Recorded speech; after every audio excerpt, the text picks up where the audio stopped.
السلام عليكم.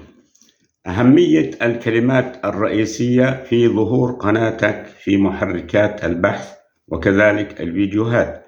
طبعا الكلمات الرئيسية بإمكانك الحصول عليها من الشات جي بي تي بطريقة سهلة، وراح نستعمل الشات جي بي تي في هذا الفيديو للحصول على الكلمات الرئيسية، وراح نشوف أين نضع الكلمات الرئيسية. طبعا في كثير من القنوات ما بتظهر في محركات البحث لأسباب عديدة. طبعا أهم الأسباب هي عدم وجود كلمات رئيسية للقناة، وكذلك طبعا الاسم إذا كان في أسماء كثيرة متشابهة، مثلا مطبخ أم محمد، في ممكن 1000 واحد اسمها مطبخ أم محمد، فبالتالي في قنوات بتكون مليونية وفي قنوات بتكون ضعيفة يعني وما بتظهر في محركات البحث. كمان يعني إذا كانت قناتك حديثة جديدة يعني وما عليها فيديوهات كثير، فهي صعب تظهر في محركات البحث. لكن إذا كان في عندك اسم مميز وإنت كاتب كمان كلمات رئيسية، فهي أكيد راح تظهر في محركات البحث. في هذا الفيديو راح نشوف كيف سوف نحصل على الكلمات الرئيسية للقناة وأين نضع هذه الكلمات الرئيسية. خليكم معنا. أهلا بكم مرة أخرى. للحصول على الكلمات الرئيسية للقناة راح نستعمل تطبيق اسمه POE من الشات جي بي تي. طبعا علشان تحصل على هذا التطبيق لازم تدخل على متجر بلاي وتكتب هنا في البحث، تكتب POE. لاحظ أنا كنت طالبها من الأول. تضغط على البي او اي وتكتبها هون، تجي لك هاي الخيارات. طبعا هذا مش هو التطبيق اللي بدنا اياه، هذا هو التطبيق.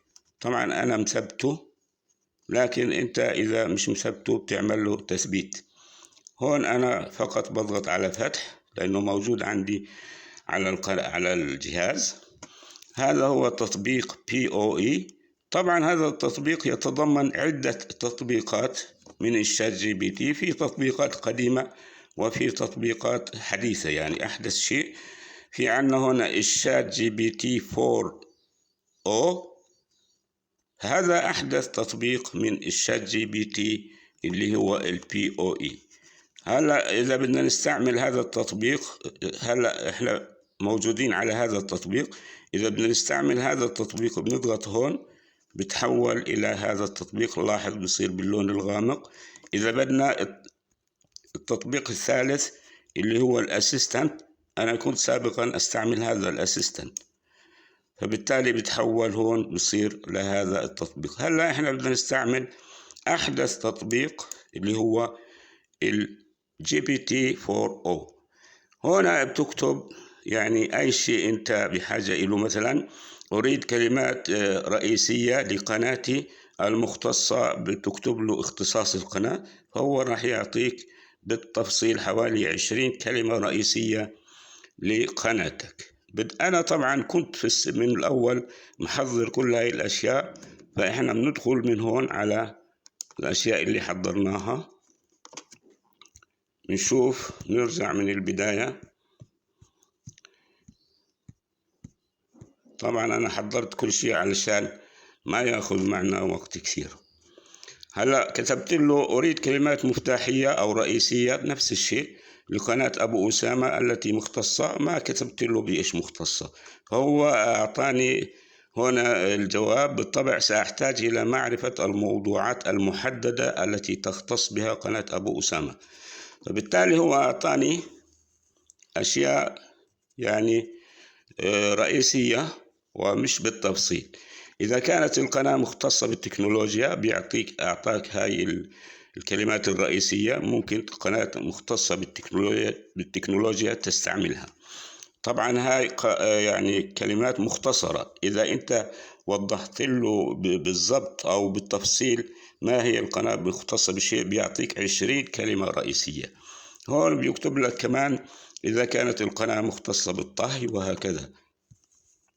لاحظ أعطاك عدة أنواع من المحتويات، بإمكانك يعني تحصل على كلمات رئيسية لأي محتوى أنت بتستعمله. هلا هون كتبت له قناة أبو أسامة ضميري تختص بشروحات اليوتيوب. كتب لي شكرا على التوضيح، بناء على اختصاص قناة أبو أسامة ضميري بشروحات اليوتيوب إليك بعض الكلمات المفتاحية أو الرئيسية التي قد تكون مفيدة. لاحظ كم أعطاني حوالي 20 كلمة رئيسية. شروحات يوتيوب، كيفية إنشاء قناة على اليوتيوب، وهكذا. بنلاحظ هنا إذا بدنا إحنا نأخذ هاي الكلمات الرئيسية نسخ ونضعها في المكان المخصص لها على القناة، طبعا ما راح يزبط، ولكن نكتب كل هاي الكلمات الرئيسية على ورقة، وبعدين بنضعها واحدة واحدة، يعني بنكتب شروحات اليوتيوب وبنعمل سبيس وهكذا، لازم يكون فواصل بينهم. فبالتالي اكتبها على ورقة، وبعد شوي راح نشوف المكان المخصص لوضع هذه الكلمات المفتاحية. هلا بدنا نشوف ايش طلبنا من ChatGPT. أريد كلمات مفتاحية للقناة تقدم حلويات شرقية وغربية. كتب لي بالطبع وأعطاني هاي الكلمات، طبعا كلمات مختصرة هاي، يعني أقل حوالي 7-8، لكن إذا بتكتب له بالتفصيل فهو راح يعطيك 20 كلمة رئيسية. كلمات مفتاحية لحلويات شرقية: كنافة، بقلاوة، حلاوة، معمول، قطايف، بسبوسة، زنود الست، وهكذا. هلا كلمات مفتاحية للمكونات والتقنيات: شوكولاتة، فانيلا، كريمة. كلمات مفتاحية للفئات المختلفة: استخدم هذه الكلمات. هنا أنا كتبت له أريد كلمات مفتاحية لقناتي المختصة لتعليم اللغة العربية. لاحظ شو أعطاني طبعا ما كتبت له بالضبط تخصص اللغة العربية، ولكن أعطاني لجميع التخصصات باللغة العربية. هنا تعلم اللغة العربية، دروس لغة عربية، كلمات مفتاحية خاصة بالقواعد، قواعد النحو، علم الصرف، وهكذا. يعني بإمكان الشخص اللي عنده مثلا قناة تشرح عن اللغة العربية يأخذ عدة كلمات من جميع هاي الكلمات اللي أعطانا إياها، ويضعها في الكلمات الرئيسية لقناته. كلمات مفتاحية خاصة بالمهارات، كلمات مفتاحية خاصة بمصادر التعلم، وهكذا. هون كتبت له أريد كلمات مفتاحية لقناتي المختصة بالطبخ المغربي. طبعا أنا غلطت هنا، كتبت بالطبع المغربي. لاحظوا هو إيش فهم بالضبط اللي أنا طالبه. بالطبع إليك مجموعة من الكلمات المفتاحية التي يمكن أن تكون مفيدة لقناتك أو لقناة مختصة بالطهي. فهو صلح الغلط اللي أنا عملته، بالطهي المغربي، وأعطاك كلمات مفتاحية مثلا أشهر الأطباق المغربية. هنا كلمات عامة. لاحظ هنا كلمات مفتاحية لأشهر الأطباق: طاجين، كسكس، حريرة، فسطيلة، مشوي مغربي، زعلوك، شبكية، وهكذا. بإمكانك تحصل على الكلمات الأساسية وتضعها في المكان المناسب لقناتك. هنا كتبت له أريد كلمات مفتاحية لقناتي المختصة بجولات وعروض. أعطاني نفس الشيء، كلمات عامة. بإمكانك أنت تأخذ من هون ومن هون وتضع لقناتك المختصة بجولات وعروض، وهكذا. هلا بدنا نروح نشوف المكان المخصص لوضع هذه الكلمات الرئيسية. خليكم معنا. ندخل من هون إلى استوديو يوتيوب بضغطة واحدة. طبعا إذا ما بتعرف هاي الطريقة بإمكانك تشوف الفيديو اللي بيشرح طريقة الدخول إلى استوديو يوتيوب بضغطة واحدة. إذا ما بتعرف هاي الطريقة بإمكانك طبعا أنت بتدخل عن طريق كروم، عن طريق جوجل كروم، فالطريقة العادية يعني. احنا بدنا ندخل الآن بضغطة واحدة إلى استوديو يوتيوب. هنا في الأسفل احنا طبعا الآن راح نكون في استوديو يوتيوب. لاحظ في الأسفل خالص هذا هو استوديو يوتيوب. في الأسفل في عنا علامة الترس هاي، نضغط عليها يجينا هون هاي اللوحة اللي فيها الإعدادات العامة القناة وهكذا. هلأ بنضغط هنا على القناة،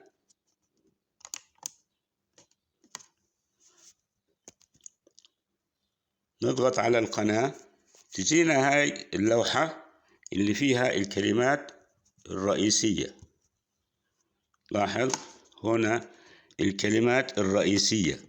طبعا إذا في عندك كلمات رئيسية بإمكانك، إذا كانت غير مناسبة، طبعا إذا حصلت على كلمات رئيسية أحدث بإمكانك تلغيها وتضع الكلمات الرئيسية الجديدة. إذا بدك تلغي أي كلمة رئيسية فقط بتضغط على هذا اللي هو الدائرة أو فيها الإكس، فبتلغي الكلمة الرئيسية.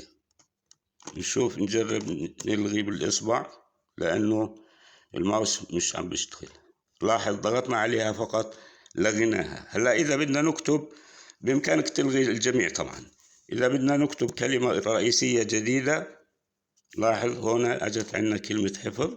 بنكتب الكلمات الرئيسية اللي جبناها من الشات جي بي تي هون في هذا المستطيل، وبالنهاية بنعمل حفظ. نضغط بالإصبع حفظ. وبهذا بنكون طبعا عملنا كلمات رئيسية للقناة. طبعا هذه بتختلف عن الكلمات المفتاحية للفيديو. الفيديو بدك تعمل مع كل فيديو كلمات رئيسية جديدة، لكن هذه مرة واحدة بتعملها. وطبعا إذا غيرت المحتوى بدك تغير الكلمات الرئيسية. أتمنى أنكم تستفيدوا من هذا الفيديو، وما تنسوا اللايك يا جماعة، أهم شيء اللايك. وشكرا للجميع والسلام عليكم.